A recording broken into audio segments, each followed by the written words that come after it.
Hey all, we released our sway bar 101 and we were pretty happy with it, and I hope you guys all liked it. We did notice something we forgot in there, so we're doing this as a midweek special, so you get to have an extra one just to cover something that I didn't cover it, and I said I would.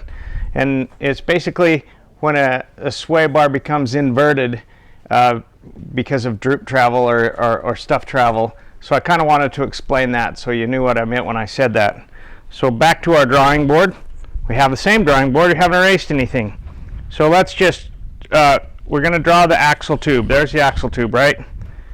And we're going to draw a radius rod that's connected somehow like that. And then they have a sway bar like this. And it comes up and it's connected there. The arm's connected like that up there somewhere. And when this axle tube drops way out down here, and this sway bar now looks like this, and the radius rod should look something like that, right? But if the radius rod is too short, and this that's the sway bar arm, if the radius rod is too short, we'll move over a little bit and draw the same thing. Axle tube's way down here, sway bar's here, sway bar's here, and the arm goes like this, and the radius rod goes like this. So when the axle, which kind of does that kind of travel, starts to go back up, this can actually invert and go this way. You know, it can go this way. So now as what happens is, as the axle's going up, this stays here like this, the axle goes like this, and the radius rod is like this, and the sway bar is further down here. And then your other side is still working the way it should, and so it twists the sway bar, and it basically will bend or break the sway bar, or bend or break the mounts, or that kind of thing. So I hope that